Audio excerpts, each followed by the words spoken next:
Несмотря на все планирование, на все бесконечные списки и блокноты, кто она, Айсена? Вообще классный на самом деле запрос. Большая жизненная миссия моя – это раскрыть максимально свой потенциал и помогать раскрывать потенциал другим людям. Коучинг очень классная штука в плане того, что она помогает расширять сознание. На коуч-туре у нас было всего 4 коуч-сессии, и то групповые, да, не индивидуальные. И после этого тура у меня вообще сменилась жизнь полностью. Я начала делать все, что откладывала вообще. 2 месяца всего прошло, я столько успела сделать вообще. Вот подкаст записываем сейчас. Это была моя давняя мечта.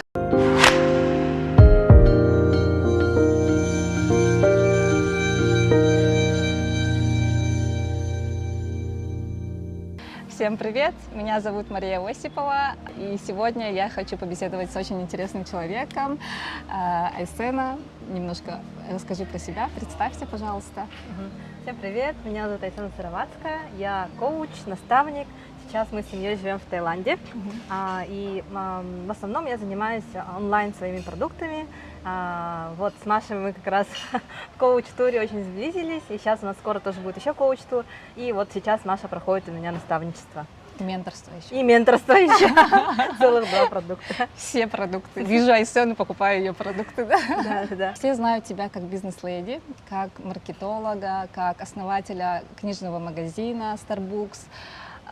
И я хочу раскрыть больше про твою связь с природой, с интуицией, как ты дружишь, как ты чувствуешь, в общем. Все знают тебя как рационального человека, наверное, да? И я хочу раскрыть тебя больше с другой стороны, что несмотря на все планирование, на все бесконечные списки и блокноты, кто она, Айсена? Вообще классный на самом деле запрос. Особенно, наверное, это будет жестко полезный выпуск для мамы. И мама, привет. Потому что мама тоже думает, что я такой вот человек, как это сказать, рациональный. И все время отправляет мне всякие духовные видео, там, с якутскими алгушитами, там, духовными проводниками и так далее. Но на самом деле я очень считаю себя духовным человеком, потому что это как бы фундамент, опора. Без этого все, что мы рационально сверху с умом как бы наживаем, оно не работает.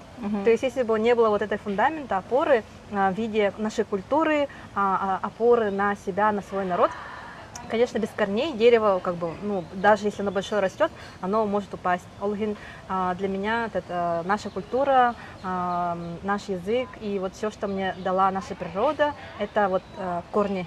Я вот с детства чувствую связь с природой. В детстве я на самом деле даже разговаривала с ветром. Я думала, что я умею повелевать, типа, ветром, могу там, типа, посвистеть. У меня папа так, кстати, делал. Типа, когда мы были на сенокосе, и было слишком жарко, он свистел и, типа, призывал ветер. Многие, наверное, вот, так делают. Да. И это работало, и поэтому я тоже думала, что я могу, типа, разговаривать, договариваться. И самое главное, что это получалось, и поэтому немножко было такое ощущение, что с природой умею разговаривать. Я родилась в деревне, в Вилюйском Улусе. До 5 лет мы жили в деревне, а потом, когда мы переехали даже в город, каждое лето мы ездили в деревню. Поэтому у меня прям корни именно связи с природой, такие, скажем так, тесные, когда, например, делаешь подношения, там оладушки кладешь и так далее, все равно про себя проговариваешь, да, благодаришь. И тоже, когда приезжаю в новое место, всегда тоже, вот мы на саммите в тот раз искали, где положить оладушки. Мы даже, когда вот с мужем на Эльбрус собирались, там Эльбрусу тоже оладушки подносили. Когда в другую страну едем, тоже постоянно. И договариваешься, да, то есть чувствуешь, что, например, в другом месте все равно другая природа, и как будто, ну, другие духи живут, да? Да, так и есть. Да. Вот, например, почему-то меня всегда тянет в горные районы. Я даже подумала, куда я ездила из путешествий, и оказывается, это была Греция, а там она на 70% состоит из гор, как Сахасире, да? И получается тоже везде горы. Потом вот в Таиланде здесь на самом деле меня тянет тоже больше к горам. В Грузии мы были в Батуми, тоже рядом с горами, и оказывается, меня привлекает вообще очень сильно гора. Когда мы сбирались вот на Эльбрус, мне было жестко легко. Вот у всех вот есть такое понятие, как горняшка, это горная болезнь. Горная болезнь. И людям становится плохо на горе. А мне было жестко комфортно, и мне даже гид сказал: ты, походу, рождена для гор 9.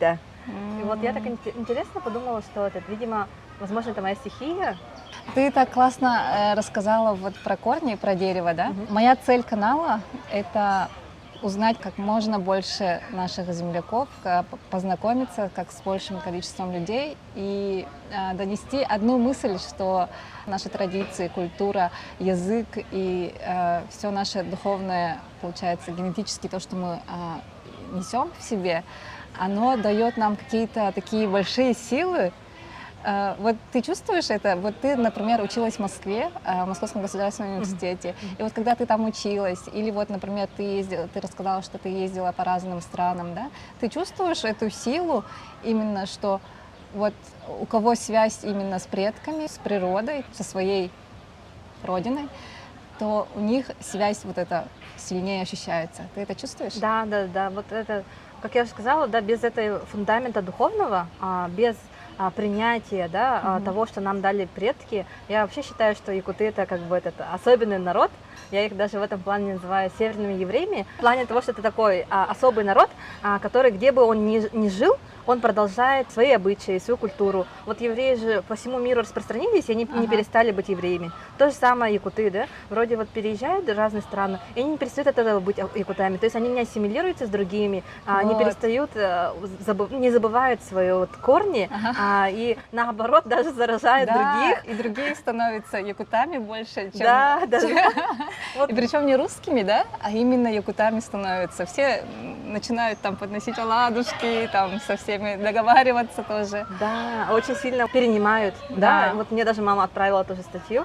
Там было про, по-моему, 100 лет назад писали про якутов, про то, что рядом с ними другие народы объякучиваются. И очень много таких примеров, когда вот происходит переход, и даже вот когда я училась в Москве, мои одногруппники, они все москвичи коренные, да, лучшая моя подруга вообще еврейка, вот, и они тоже от меня жестко много переняли слов, там, понятий, я все время ходила, везде все рассказывала, у меня даже заведующий кафедрой знал, как зовут нашего президента, как мы живем в Якутске, какие у нас там обычаи и так далее, то есть вообще происходит такое распространение. То есть в нас это очень сильно заложено, именно, мне кажется, потому что, вот я говорю, якуты, как евреи, очень долго кочевали. То есть мы же отделились от тюрков очень рано и очень долго жили с монголами. Поэтому я вот как литературовед знаю, что не могли определить, да, как бы якутский язык это язык, который относится к монголам или к тюркам, потому что у нас поровну и монгольских слов, и тюркских. Мы просто очень рано отделились от тюркской ветви, и мы очень много, получается, жили отдельно вот от своего большого дерева, поэтому, мне кажется, якуты стали отдельным своим таким деревом тоже, да, которое не сохранилось бы столько веков, да, если бы вот не наша вера в себя. Вот у нас, короче, есть какое-то вот это, скажем так, не знаю, необъяснимое свойство жестко верить в себя, как в народ. Да. Вообще, и вот... И как в себя, в человека, как в личность, да? Да, как в личность, да. То есть мы рождаемся, и все такие, как личности, да, то есть уже столько в нас потенциала. Мне кажется, единственное, что у нас не хватает, чтобы мы вообще раскрылись, это, наоборот, такое, немножко себя принижаем. То есть свои таланты, например. Я вот удивляюсь тому, как у нас есть очень много талантливых народных мастеров. Они вот из конского волоса делают вообще офигенные штуки, да. Они делают из бересты там разные тоже чороны деревянные вообще.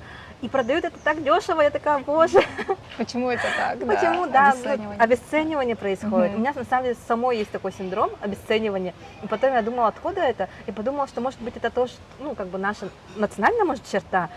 Не достаточно ценим свои таланты. То есть мы очень одарены. Вообще же все якуты там поют, танцуют, вышивают, там вяжут, все что-то делают, все что-то умеют. И это как будто типа из-за этого кажется, что это само собой разумеющееся. Да. А на самом деле нет.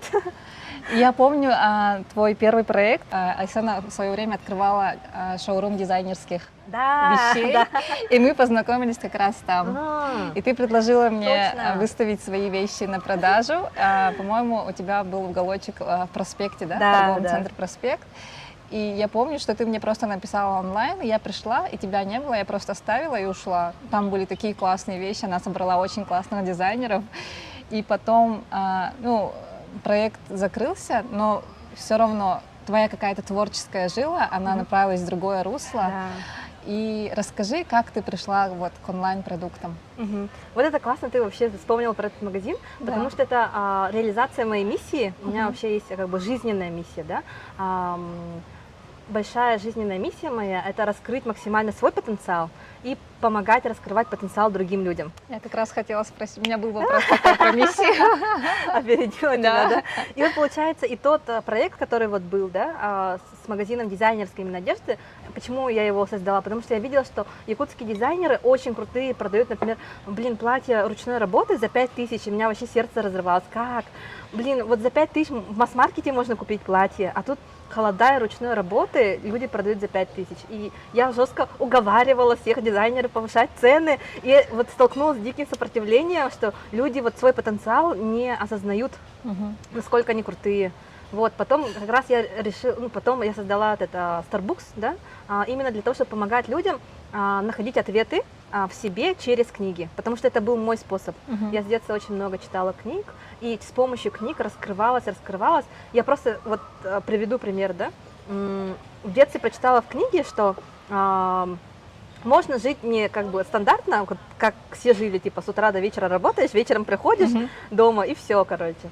Ну и вот увидела модель такую.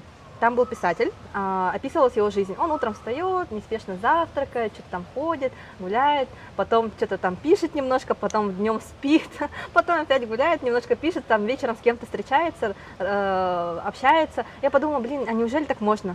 Так можно было, что ли? Увидела в книге. И вот эту мысль я хотела донести до всех, что через книги мы вообще видим, что мир не ограничен только тем, как мы привыкли.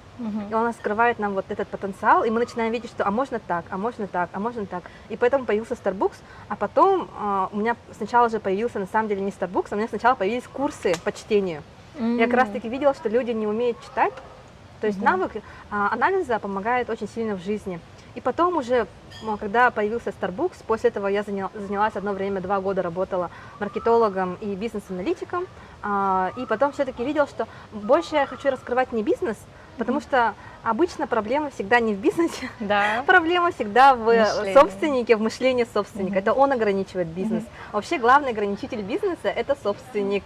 Вот если кто смотрит «Бизнесмен», то нужно прокачивать себя, а не бизнес, да, то есть чаще всего. Вот. И особенно если хочется масштабироваться, расти, то нужно углубляться в мышление. И вот меня заинтересовал коучинг. В 2021 году я съездила сама в коуч-тур. У нас там коучем была Наташа Решетняк, владелица Ванами, да, и она нас прокоучила, как мы говорим.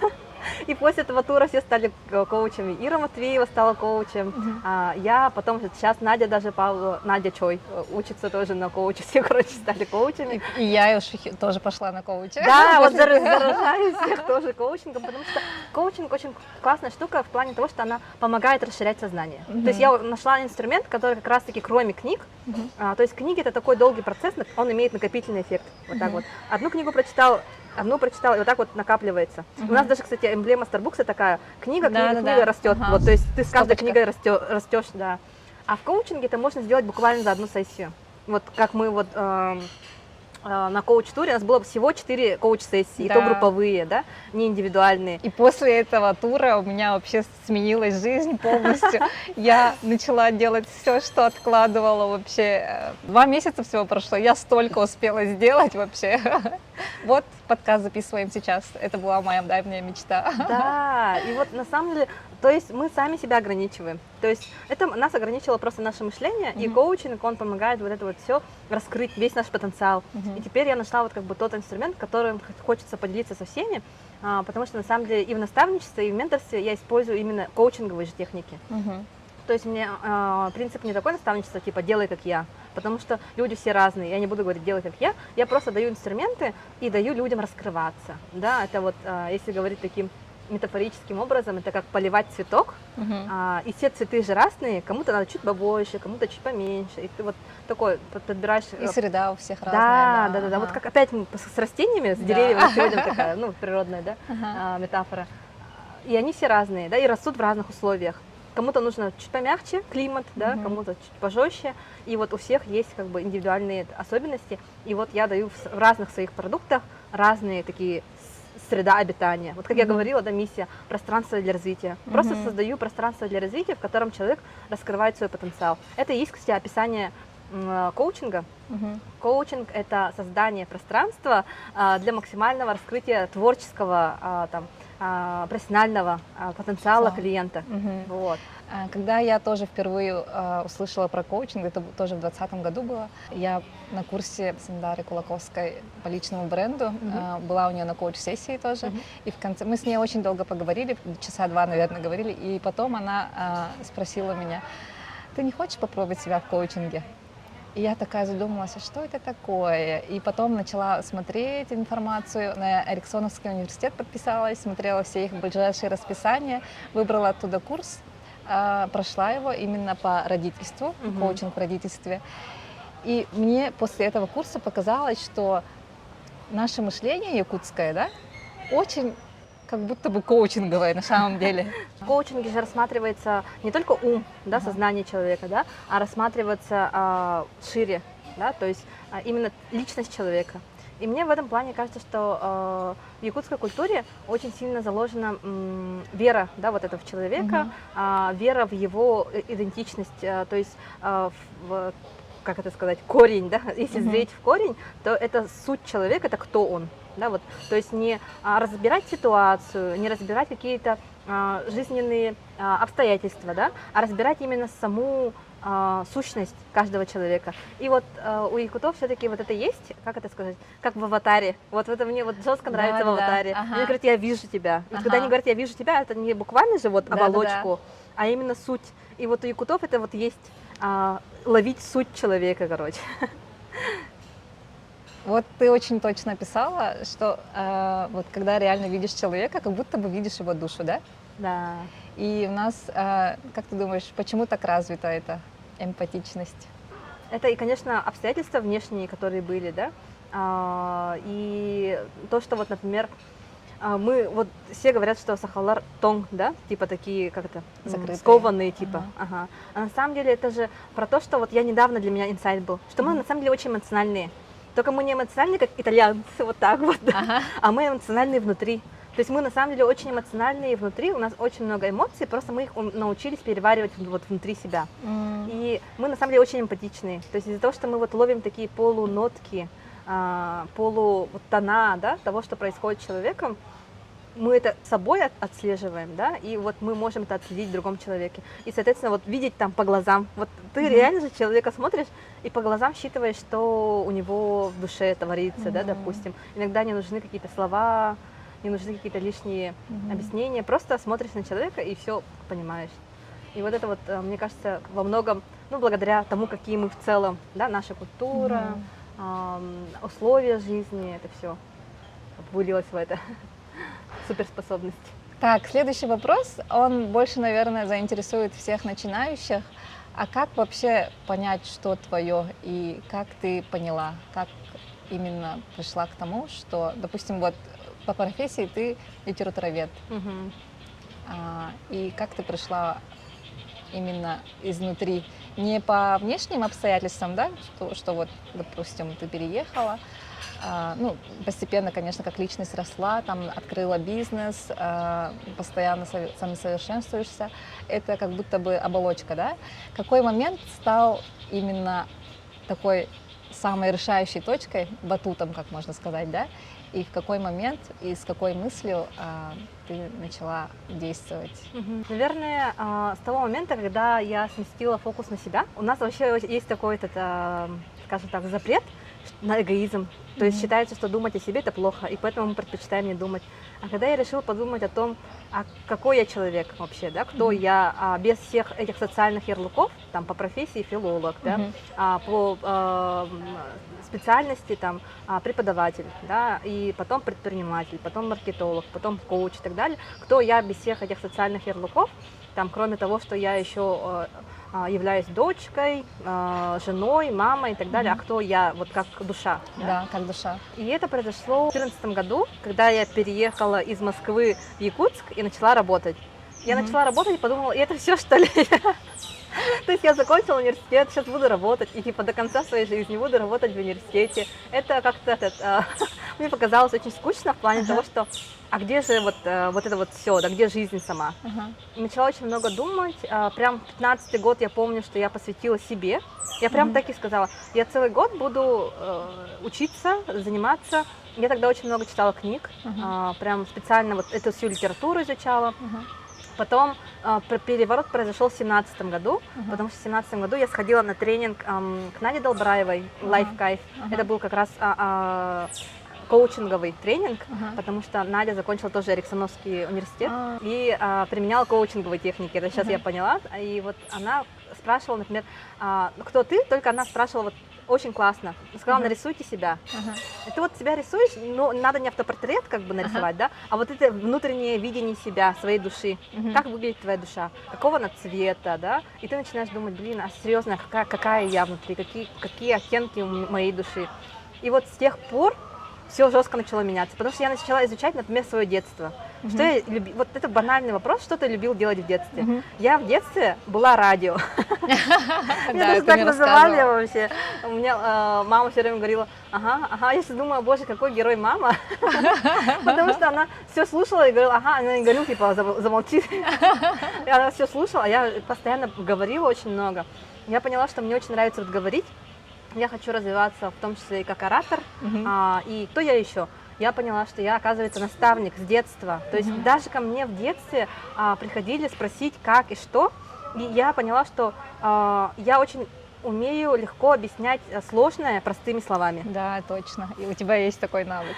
Вот. И я тогда вот начала искать такие как бы свои суперсилу, скажем так, и где она может примениться, через какие профессии, может быть, да, или через какие вот бизнесы, допустим, да, или через какие продукты. Например, технические ниши это точно не мое. Хотя я очень системный и структурный человек, я не могу сидеть с утра до вечера как бы за расчетами и так далее. Вот, я очень люблю цифры. Многие думают, что я человек системы цифр, на самом деле я больше вот про творчество. Да, про творчество. И поэтому тебе нравится планировать как раз. Да, потому что тебя... Почему ко мне люди приходят на планирование, они понимают, потому что я им объясняю опять сложное просто, потому что на самом деле я не человек планирования и не человек системы. Я хаотик, которая смогла вот этот хаос в своей жизни уместить в более понятные как бы таблицы для того, чтобы вот реально хаос превратить в какой-то порядок. И поэтому вот возвращаясь к вопросу, остановиться, подумать о себе. А если сложно подумать о себе самому, то есть замечательная профессия коуч. Это когда ты можешь подумать об другого человека, это так и называется, подумать об другого и об него отразиться. Он как зеркало. И ты тогда, оказывается, я такой, и, наверное, тогда мне может подойти вот такая профессия, да, или может еще что-то подойти. Вот, возвращаясь к ответу первому, что ты узнала себя именно в рисунке. Какой был твой рисунок? Очень интересно представить. Блин, он был сейчас жестко похож на это. Да? Да, потому что во-первых, там я шла по солнцу, прямо сейчас как вот, да, там шло такое солнце, я шла, у меня развивались волосы, и я была в накидке, я была в накидке, и накидка была разноцветная, вообще, да, офигеть. И мне хотелось выразить, что я, типа, творческая, разноцветная, многогранная, у что тебя я даже не одного цвета. сережки, да, многогранные, разного цвета, и мы как раз перед этим видео спускались вот здесь пирс, можно выйти сразу на море, и мы снимали видео, да, где я сейчас иду. мы ставим это видео.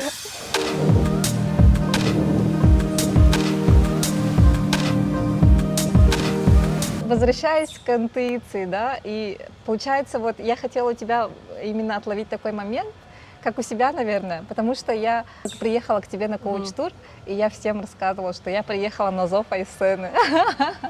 И помнишь, я говорила, ты мне посылала знаки, а потом я поняла, что я сама себе посылала знаки из того состояния, которое было. И, наверное, сейчас будет немножко такой эзотерический вопрос. Ну, многие не воспринимают такое, но с тобой мы дружба странненьких людей.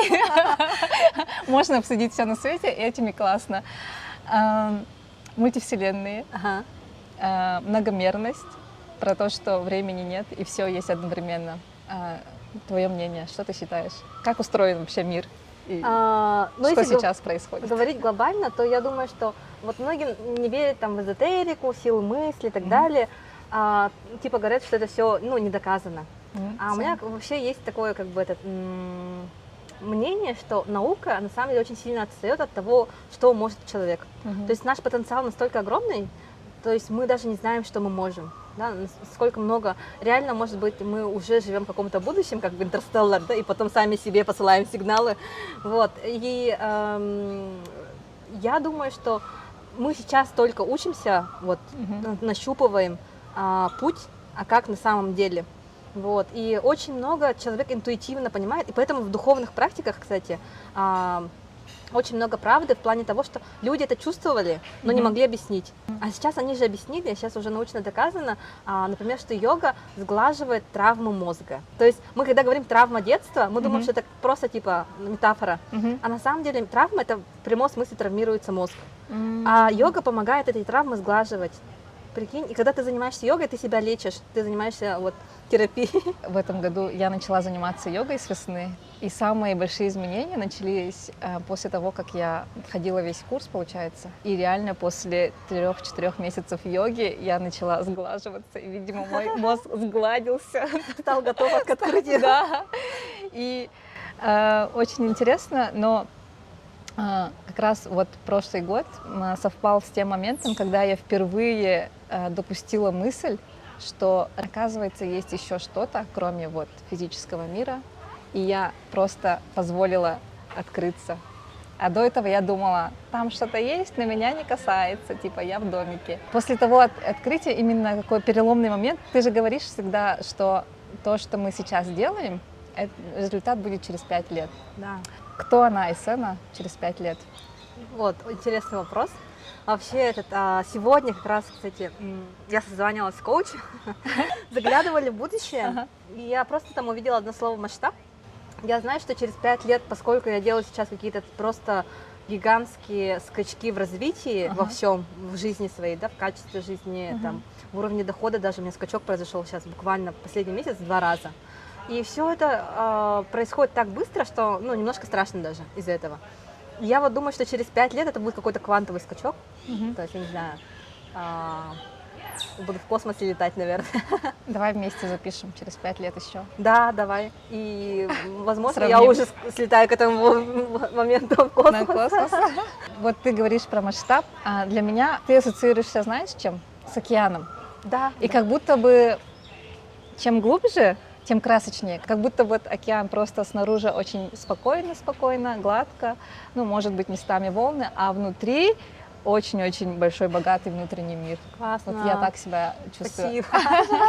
На самом деле, это тоже мое качество, может быть. Ага. Для меня стало недавно открытием, что главная эмоциональность, она внутри. Ага. То есть у меня внутри столько эмоций, столько вот глубинных мыслей и так далее, что мне это очень сложно выразить людям.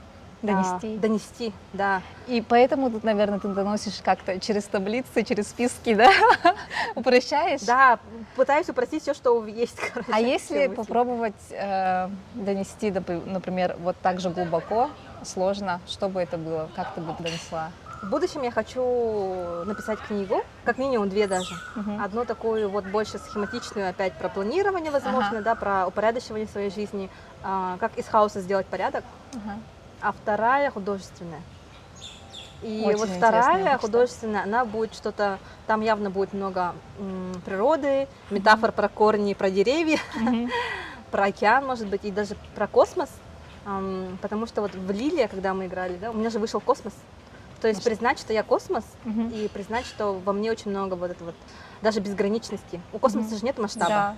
И, соответственно, как бы жить в соответствии с этими правилами. Я сама себя очень сильно ограничиваю, боясь, что вот люди не поймут вот этой всей глубины. Поэтому вот жестко вышел у тебя сейчас как раз этот вопрос, оказывается. Откроем секрет, мы записываем это без сценариев, без подготовленных заранее вопросов. Все в потоке, в ресурсе, в доверии, как мы любим, да? Что бы ты сказала людям, которые только-только начинают прислушиваться к себе, собираются поменять свою жизнь, задают себе вопросы именно в том плане, что а свою ли я жизнь живу, да? И что бы ты посоветовала И с чего начать, возможно? Раньше я советовала начинать с книг, потому что это вот как ступеньки, да? Но если ты уже прислушался к себе и начал какой-то путь, я бы посоветовала обратиться к кому-то. Почему, да? Потому что самое главное, что влияет на человека, это окружение. И когда ты находишься в окружении, которое не принимает твои изменения, очень сложно куда-то меняться, что-то двигаться и так далее, да? Очень важно найти поддерживающее окружение, которое тоже двигается.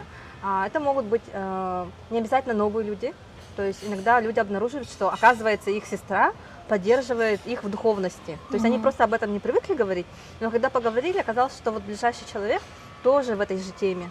То есть вот найти просто какого-то соратника, единомышленника, да, может даже среди своего окружения. Если среди своего окружения нету, то сейчас очень легко находить в онлайне, да, много клубов, сообществ. И вообще, конечно, очень советую находить наставников и коучей, да, потому что я вот про это все время рассказываю, что наставник — это фигура, которая, вот надо выбирать человека чуть-чуть, который на том уровне, на котором ты хочешь быть. То есть он что-то больше понял про себя, например, чем ты, и ты такой, ага, вот человек уже нашел себя. А как он это сделал, да, и вот спросить. И я на самом деле вот придерживалась стратегии «я сам», то есть я же сам учусь, да, то есть типа сама все знаю, там, и так далее.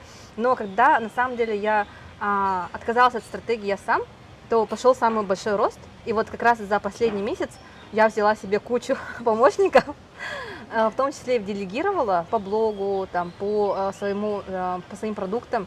И пошел тоже колоссальный рост. Просто потому, что ты перестал это все делать сам. И людям важно понять, что это не слабость. Обратиться к кому-то. Это наоборот про силу, это довериться, сила, да? Открыть человеку другому. У нас почему-то как-то до сих пор странно ходить к психологу, хотя мне кажется, что любой человек должен ходить к психологу. Если есть проблемы, если нет проблем, если ты здоров и так далее, наоборот. Вот я тоже думала, у меня же все хорошо, зачем ходить к психологу? Но когда я пошла к психологу, как раз таки тоже пошел рост. Потому что, это как бы всегда есть что обсудить, не обязательно про прошлое. Психолог — это не обязательно копаться в травмах, да. А у меня психолог был про то, чтобы переварить просто эту неделю. Например, мы встречались каждую пятницу, и каждую пятницу я просто проговаривала, как я прожила эту неделю. И это было так классно. То есть тебе не нужно условно докучать об этом там мужу, подругам, не знаю, родителям, кому-то еще. И он может не просто, в отличие от других людей, травмировать, потому что как раз когда мы выливаем на других людей, они могут травмировать нас своими установками, ограничениями и так далее. А специально обученный человек, он как раз дает адекватную обратную связь, чтобы укрепить в нас опору на себя. То есть, мне кажется, самое главное, когда человек только начинает себя находить, нащупывать, это же такая тоненькая опора. И надо вот укреплять эту опору внутреннюю. Ну и, конечно, самое классное, это когда ты находишь человека, который помогает тебе вот это взращивать внутреннюю опору, потому что в итоге каждый должен стать для себя лидером мнений. Вот у нас же очень популярны, например, блогеры. Это и хорошо, и плохо, потому что это же лидеры мнений.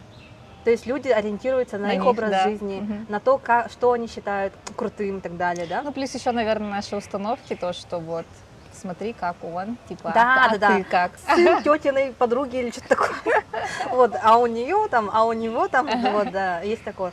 И поэтому, конечно, самым главным мерилом должен быть не вот этот человек, а ты сам. То есть ты на свои опоры опирайся, как бы не сравнивая себя с другими. У нас, к сожалению, это вот до сих пор есть в плане сравнивания. Ты затронула то, что нужно находить окружение, а чтобы находить окружение, нужно как-то, наверное, проявляться. Или можно сначала просто найти окружение, а потом начинать проявляться. Как ты думаешь, что первее? Вообще, самое первое, то, что ты говорила про допущение. Вообще допустить мысль. То есть людям очень сложно допустить даже мысль, что их жизнь может поменяться, или что у них могут быть еще другие друзья, или еще у них может быть другое окружение. Допустить эту мысль, что вообще я могу найти таких людей, которые меня будут понимать с полуслова. Я буду чувствовать, что это мой человек. Вот. А после того, как ты допустил, вообще, скажем так, запустил мысли в космос, да, важно где-то не то, чтобы проявить себя, да, а вообще просто вот, начать делать действия. Все, наверное, думают, что коуч-туры — это типа все заранее подготовленно едут туда с подругами, знакомыми. Развенчай, пожалуйста, этот миф, как это происходит и вообще как это так случается, что находятся такие дополняющие друг друга люди, и которые нужны именно в этот момент времени, на этом этапе жизни.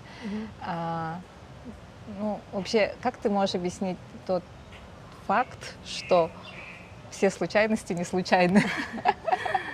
А ты помнишь, как ты сама поехала в коучинг? Да. Ага, что случилось? Самый первый раз, когда ты просто выложила анонс, я подумала, о, классно, не так то, что вот я хочу туда. Хотя до этого были тоже анонсы у Любы, я видела.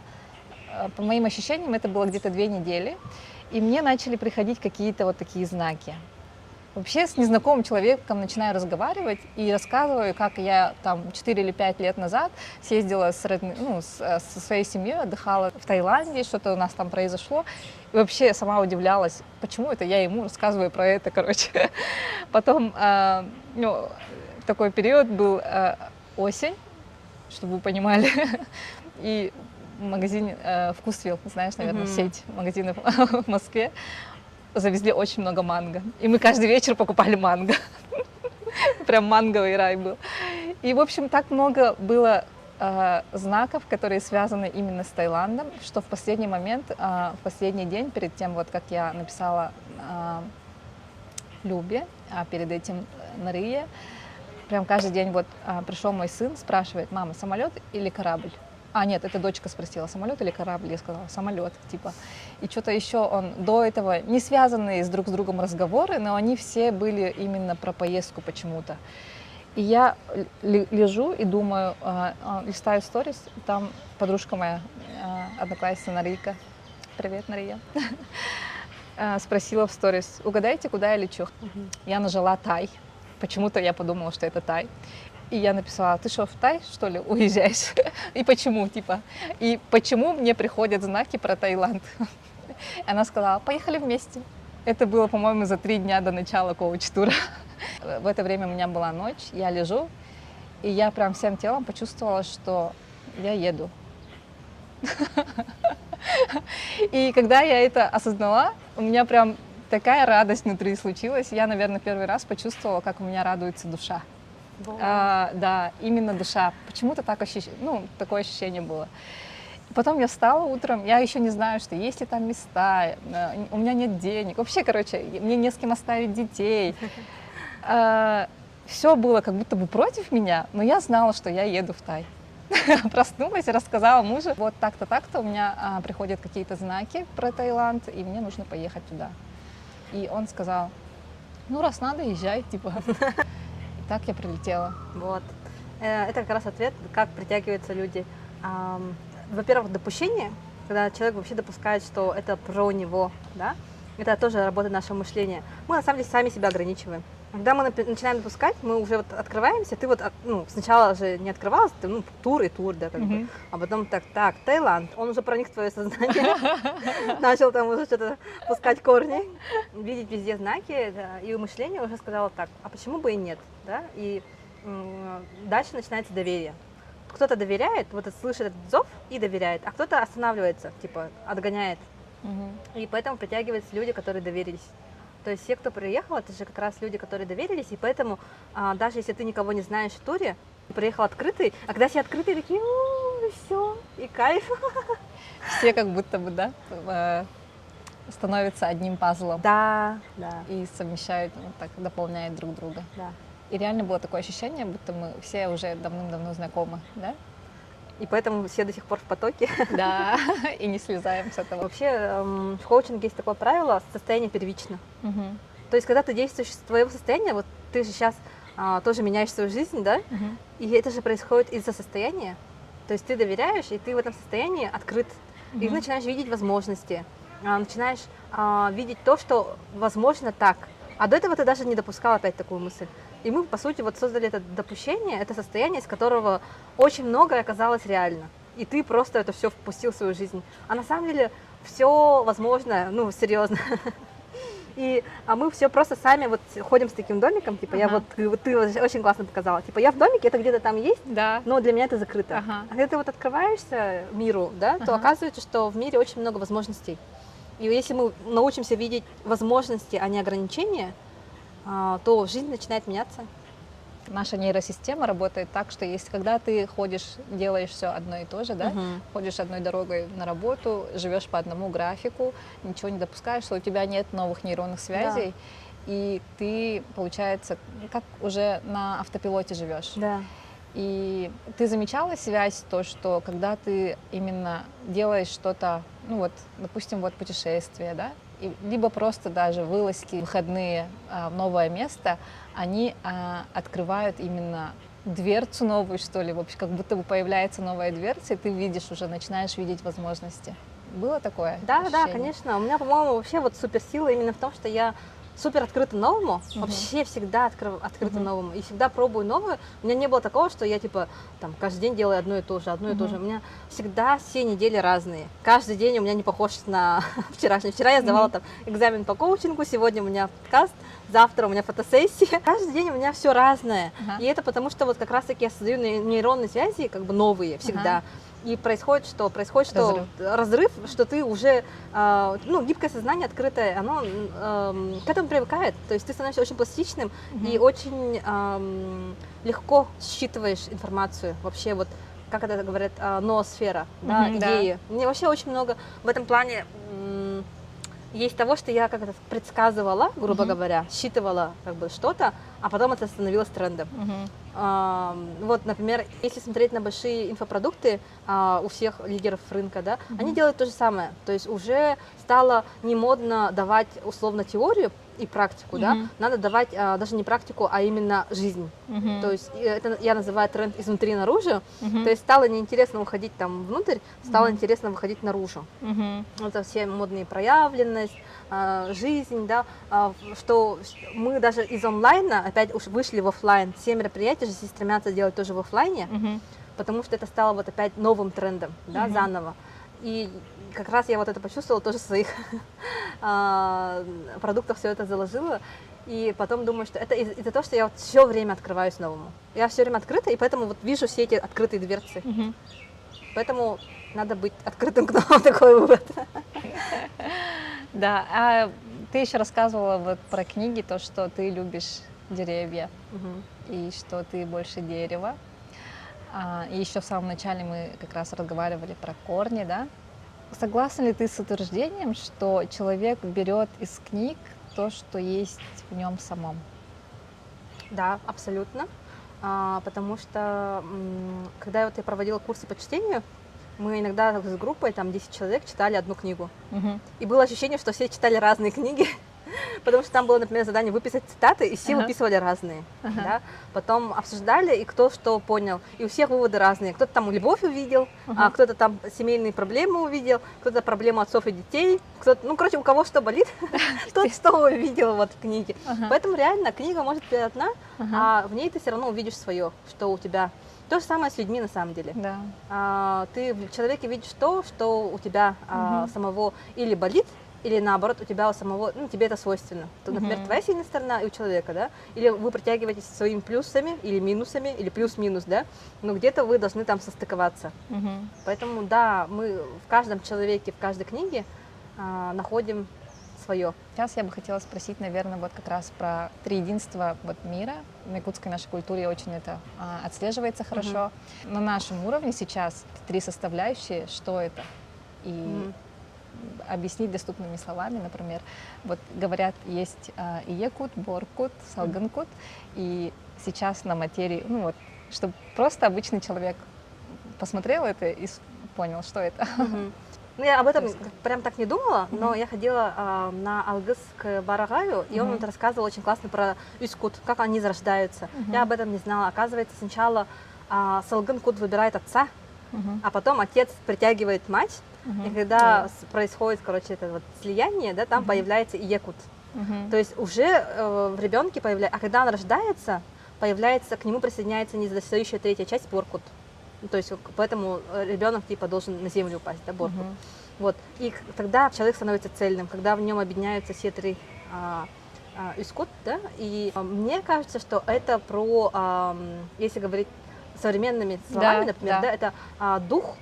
Мне кажется, Салган это про дух, да, вот изначально, который не душа. Душа, мне кажется, это цельность, да, цельность вся. А дух это вот именно вот то, что я называю как бы вот сутью, сущностью человека, да. А дух, потом присоединяется, мне кажется, этот ум, Потому И что мы все-таки, вот евреи в этом плане, опять люблю евреев, они же делают по матери передачу, потому что Мгм. ум достается ребенку от матери. Вот. И вот, мне кажется, это ум, Мгм. потому что нам всем достается от матери ум, да, по материнской линии. Мгм. Вот. И Боркут, это, мне кажется, тело. Ну, потому что когда мы Мгм, рождаемся, да. мы же телесно рождаемся. И вот получается человек цельный, когда в нем все вот гармонично. И важно вот этот дух не подавить в человеке, а как раз ему помогать раскрываться, мне кажется. И тогда все будет вот гармонично. То есть развивать и тело, и дух, и ум, чтобы все это было в гармонии. Мгм. Ты очень классно затронула тему детей, Мгм. своего сына. Мгм. И расскажи, какая Айсена мама? Хороший вопрос. Ну, мало кто меня видел, потому Да. что даже однажды я пришла на встречу с ребенком, и Все думали, А, что у тебя нет ребенка. нет, они такие сказали, ты такая, оказывается, ам, другая, Точно. потому что когда я с сыном, я такая мягкая, я Ага. такая податливая, да, потому что я думала, что я буду строгой мамой, честно говоря, почему-то, да. Ну, потому что в жизни я обычно такой более четкий человек, более организованный и так далее. Мгм. Но когда родился сын, я вообще растаяла, все, меня там не собрать такого просто лужица. В этом плане я такая мама, которая во всем поддерживает, верит, любит и, безусловно, все разрешает, безусловно, любит. Слава богу, у нас есть папа, который создает правила, потому что ребенку все равно нужны правила, Мгм. и как раз-таки это функция отца. Отец, который говорит, что ну, так нельзя, или нужно так, и так далее. И отец создает вот эти границы, чтобы ребенок тоже не расплылся лужицей, а был все-таки таким цельным Какой-то в человеком. форме, да? Да, Форму продают. форму Ага. придает. И поэтому у нас папа очень хорошо с этим справляется. Он у нас отвечает за график. Вообще все удивляются, но у Тускула очень четкий график. Вот он встает в садик, потом днем спит, даже в выходные мы не нарушаем никогда. Даже вот с точки зрения психоэмоционального развития ребенка, тема вот эмоциональный интеллект очень важна. Ага. И важно знать, что должен делать родитель в этом плане, да. Например, мать любить безоговорочно, а как раз-таки отец любить условно. То есть условно это вот ставить условия. Вот. И это на самом деле такая, скажем так, не мною придуманная, да, модель воспитания ребенка, и у нас просто это органично очень получилось, так что мы сами такие по себе. Интуитивно, да? Интуитивно, да. Потом я вот как раз проходила обучение по эмоциональному интеллекту ребенка, да, и получилось, что так и оказывается для ребенка важно. И, например, раньше я не понимала, почему важны график сна, там, отдыха, почему так важен режим для ребенка, почему важны правила. Оказывается, ребенок так чувствует безопасность. Да. Отец это безопасность, а мама это доверие к миру. И доверие это такое вот бесформенное, оно такое вот широкое, ты просто доверяешь и все, да. А безопасность это все-таки, несмотря на то, что ты доверяешь, ты пристегиваешься ремнем, например. Да? То есть ты доверяешь миру, но правила соблюдаешь, ты не переходишь на красный свет, не рискуешь своей жизнью, да. Это как на Деда Мороза надейся, а сам не Да. плашай. И вот как раз в ребенке должны быть заложены две как раз вот базовые функции, и как раз оба родителя вот должны распределить. Еще такой вопрос. У меня есть убеждение, что все люди, кого мы встречаем, они нас чему-то учат. И всех родителей, безусловно, учат их дети. Чему учит тебя Тускул? Вот я с этим согласна, что нас очень сильно учат люди. И самый главный, вот я все время так говорю, самый главный коучи опять, это наши дети.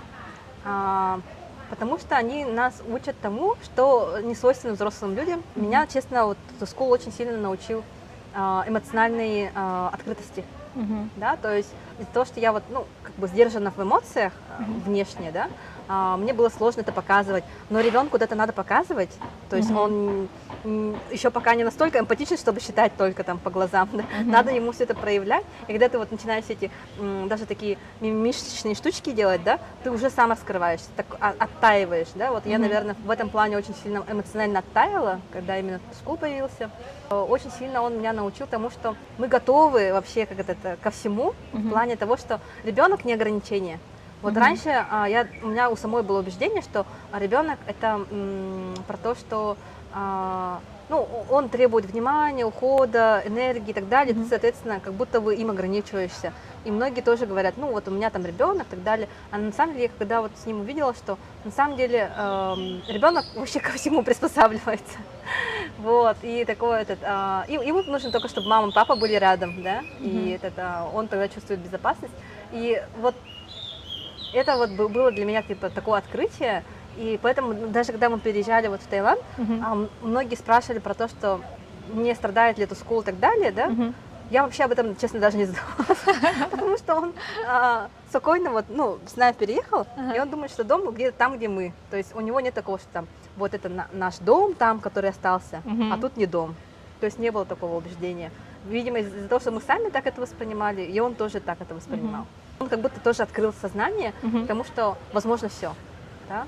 И самое интересное, что чем старше они становятся, тем интереснее с ними взаимодействовать, и тем больше они нас начинают коучить. Да. Я вот недавно на днях общалась со своим сыном. Я заметила, что я с ним разговариваю уже как с другом. Такое трепетное отношение, когда ты не спрашиваешь, ты поел ли там или что-то сделали, а именно он интересуется тобой, твоей жизнью, и ты интересуешься там, как твои дела именно не в плане ты как базовые твои потребности, а именно о чем ты переживаешь, что ты думаешь, там, как-то так. И очень классно, что дети нас всему учат. Да, и вот с ними же открываешь мир заново. Ага. Он сейчас заинтересовался космосом, спрашивает меня про планеты, например, да? И ты такой, боже, человек же не знает, как устроен космос, что мы живем там на планете Земля и так далее. Такие, вроде для тебя такие элементарные вещи, но человек это все новое, новое. И вот это нравится быть таким проводником нового для человека, да, и объяснять, разговаривать об этом, и узнавать его точку зрения, потому что у него там уже бывают какие-то свои мысли по этому поводу. Это тоже так интересно. У меня все время муж, когда Тускул только родился, он говорит, а когда он станет интерактивным? Какое слово прикольное. Интерактивный. Я говорю, что? Ну что мы с ним взаимодействовать побольше? А вот он уже просто лежал. Ай-ой. А сейчас они вместе играют в PlayStation. И я говорю, он ну что, достаточно интерактивный? Прикол. Еще жестко ждал, чтобы вместе с ним играл в PlayStation. Ай-ой. Но мы плавно перетекли к будущему, да, дети, потому что все равно это про будущее. И расскажи, наверное, до этого у меня был вопрос, какой ты видишь Айсену через 5 лет, а сейчас именно конкретно твои планы на ближайшее время можно, ну, если хочешь поделиться, твоими целями и что тебя мотивирует. В этом году я вообще хочу соприкоснуться как можно с большим количеством людей, поделиться с ними вообще, вот, возможно, своими мыслями, поэтому твой подкаст вообще жестко в тему, потому что это вот мой запрос, у меня я тетрадку даже принесла со своими 100 желаниями на год, и там как раз было поучаствовать в подкасте. Вот, и хочу соприкоснуться через свои продукты, поэтому масштабировать их. Например, наставничество у меня раньше могли пройти только 10 человек, а сейчас я хочу следующий поток сделать 30 человек. Да, мы сейчас как раз придумываем с командой, как это сделать, чтобы большему количеству людей принести пользу. Да? Осенью, думаю, еще больше поток возможно запустить, потому что очень много людей хотят, но я всегда беру только вот 10, да, больше не беру. Вот, и сейчас будем про это думать. Плюс хочу развиваться вот в коучинге. А в апреле иду дальше на обучение, уже на психологию в коучинге. То есть я поняла, что когда ты соприкасаешься с душами людей, это самое как бы важное, и важно быть в этом профессионалом. Потому что сейчас еще, кстати, проблема в том, что есть много коучей, кто называет себя коучами, но таковыми не являются. А это опасно, потому что ты же человеку доверяешь самое главное, что у тебя есть душу. Вот, и можно раниться об непрофессионалов, да, поэтому мне очень важно, чтобы у меня была подготовка не только в коучинге, но и в психологии, да. И в дальнейшем хочу много путешествовать. Я прям запланировала себе, поедем еще летом в Якутск с Тускулом, потому что у нас прям обязательная программа года — это лето на даче у бабушки с дедушкой для Тускула. Вот у него там трудовая проходит подготовка, практика, практика. Вот. И хотим много путешествовать уже с семьей еще. Ну и посмотрим, что приготовит нам на самом деле конец года. Потому что, честно говоря, даже не знаю, где будем жить. Возможно, переедем, возможно, нет. Но для нас это уже на самом деле не так принципиально оказывается, где жить. А вот многие говорят, классно, потому что вы живете в Таиланде. Но на самом деле я была такой же жизнерадостной, простите, и в Якутске. Это то есть не от того, что мы тут живем, такая, типа, у меня радость и счастье, да, жизнь, проживание жизни. Не место красит человека, да, человек место. да. Вот. Для меня вот это про важное. Все думают, что переезжать это сложно, но на самом деле у нас предки кочевой народ, поэтому для нас это у нас это в крови, и это дается очень легко. У нас, например, очень часто спрашивают, а как вы решились на переезд? Просто взяли, переехали, да? Да. Вот я у тебя специально не спросила, потому что я тоже знаю, что вы, ну как, просто взяли, переехали, да? Да, У нас очень не было. долго жили с 2 чемоданами. Ага, да. Спокойнее. Спасибо, что поделилась планами. На самом деле я хотела услышать еще про твоих девочек из Старбукса, потому что ты мне раньше делилась. Я Да, подумала, да. ты поделишься? Хочешь Да, поделиться? Да, конечно. Вот, у меня план вообще не то, что не только вкладываться в своих учеников в этом плане, да, а вкладываться через учеников других людей, да. И я считаю, что, например, девочки Starbucks это тоже в том числе мои как бы ученики в плане того, что я им передаю свой опыт, вдохновляю их, помогаю, и они, скажем так, тоже вот растут. Я прям чувствую, как они растут, как личности, как уже специалисты. Я хочу в них инвестировать свое время, энергию, чтобы потом они могли реализовывать свои проекты. Вообще мне очень хочется, чтобы человек реализовал свой потенциал через какие-то проекты. Да. Здесь, наверное, стоит уточнить, что сейчас Айсена живет в Таиланде почти год, и все это время ее магазин существует без нее, то есть офлайн бизнес работает полностью без физического участия Айсены. И она вот со мной недавно поделилась планами, что она вот собирается именно вкладываться в своих сотрудников. И мне кажется, это такой большой вклад. И здесь именно интересно не только вот это вложение, да, именно в людей, а именно то, что у тебя цели поднять экономику республики. Я вот недавно осознала, что когда я вижу свое будущее, я вижу, что у меня там есть 3 бизнеса, например, в Якутске, оффлайн. Но поскольку у меня там как бы физически нету, то я хочу это делать как раз через других людей, просто чтобы они вот открывали новые классные проекты, чтобы у нас там развивалось все в Якутске, да, потому что много же людей уезжают, которые на самом деле могли делать проекты в Якутске. Вот. И это немножко жалко. Хотелось бы, чтобы те, кто там остался, начинали движуху, скажем так, да.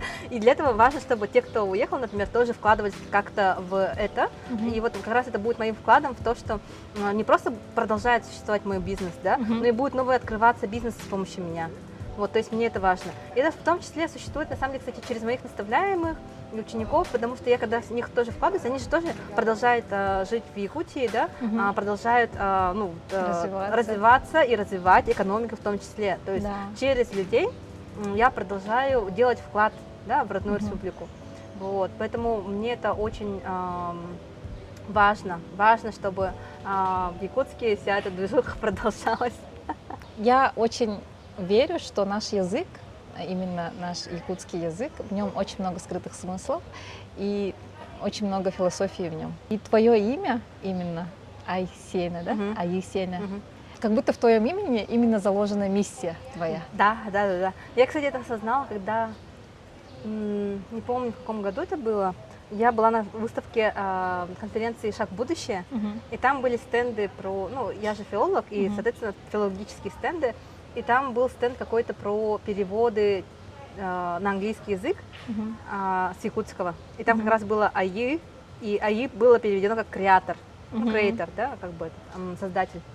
Я такая задумалась, блин, реально, «аи» же это не божества, хоть как часто их переводят, да, божества, или там боги, да, но на самом деле они не божества и не боги, они просто создатели нашего мира. То есть их миссия заключалась именно в том, чтобы мир создать таким, какой он есть. И я вот думаю, блин, это же вот про меня, про то, что вот создавать пространство. И вот Starbucks это является воплощением того, как я создала пространство. Я вот до сих пор от этого офигеваю, что это вот, ну, как бы та идея, которая у меня в голове, картинка родилась, она превратилась потом в реальное место.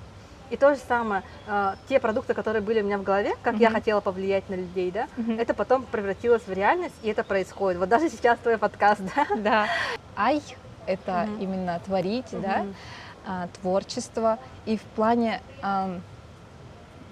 как сказать, очень много таких однокоренных слов, которые созвучны. Вот Айлга, да, Мгм. природа, Айлга, Аи как божества, Аи как творцы, Мгм. Ай как твори, Аимни как произведение. Это все про творчество. Мгм. И, например, еще Аян. Это тоже творчество. Вот в книге «Мандарус» Мгм. я тоже встретила, что он это упоминает, что Аи и Аян это Мгм. тоже как будто бы однокоренные слова. И А. Аян в плане, ну, как он там определяет, это как путь. Мгм. Ну, Мгм. путь и жизнь, Мгм. если определить как путь жизни, да, сопоставить. И вот в этом плане, мне кажется, в нашем языке очень много таких символов, очень много таких слов, в которых заложена философия Да. нашей жизни. Если говорить про язык, как вы вообще поддерживаете якутский язык? Мгм. Ну, дома мы стараемся говорить на якутском языке. Ага, Проблема в том, что у меня муж, он изначально русскоговорящий. ага, Сейчас он исчерпал свой лимит якутского. Сейчас Тускул говорит лучше на якутском, чем муж, честно Ага. говоря. Но он старается, да, как Ага. бы и муж, и Тускул, они стараются говорить на якутском. И я стараюсь как раз-таки передавать Мгм. через чтение в основном. Мгм. То есть нам бабушка постоянно отправляет якутские книги. ага. Смотрим еще якутские мультики, слава богу, сейчас Да, наконец-то очень появились классно. классные, Ага. очень много, да, самое главное, разных Ага. мультиков. Вот. Ну и просто говорим дома. Но все-таки есть такое, что когда он был в Якутске, Ага.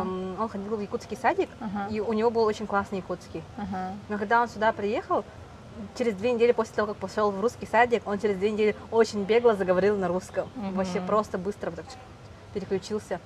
Дети в этом плане очень адаптивны. Мгм. И тот беглый якутский, который у него был тогда, он сейчас на самом деле, ну, честно, сейчас его нету, он то есть говорит с усилием, то есть он думает, Мгм. потом составляет предложение. Мгм. И раньше, если вот, например, надо было прибавить аффиксы, да, Мгм. там поменять слово и так далее, то это было легко, то сейчас уже я его поправляю или Мгм. подсказываю, как правильно, да. Но все-таки я хочу сохранить язык именно из-за того, что мне кажется, это очень важно для глубины мышления, Да. то есть чтобы думать именно вот как предки твои думают. Да, на языке предков.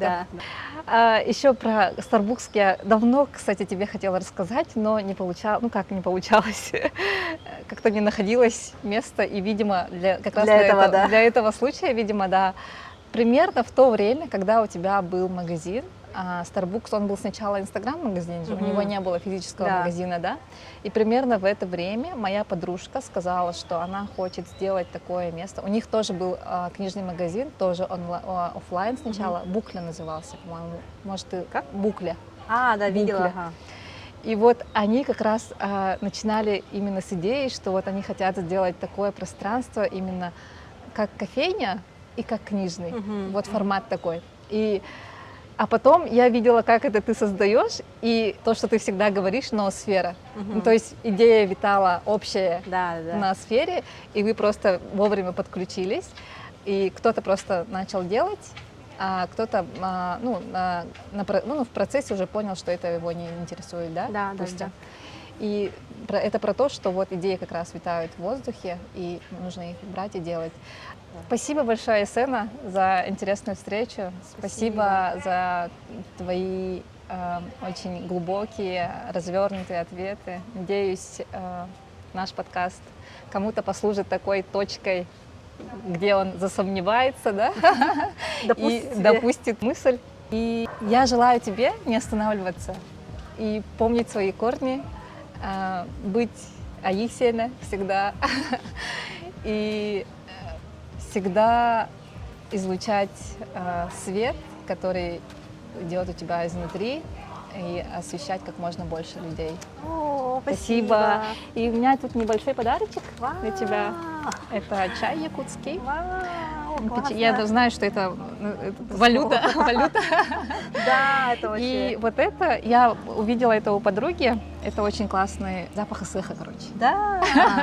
Это Зажигать. специально, короче, сделано под таким конусом. Мгм. И зажигаешь и просто ставишь. Вау, супер.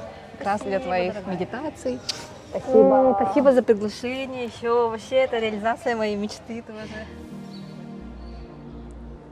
Спасибо, что досмотрели это видео до конца. Ставьте лайки, подписывайтесь, оставляйте комментарии, какие инсайты вы получили. Делитесь с друзьями, нам будет очень приятно. Поддержите наш первый проект, первый подкаст. Следующие выпуски подкаста «Дайдум Джуна» будут выходить каждую пятницу. Следите за анонсом, ставьте колокольчик, чтобы не пропустить. До новых встреч!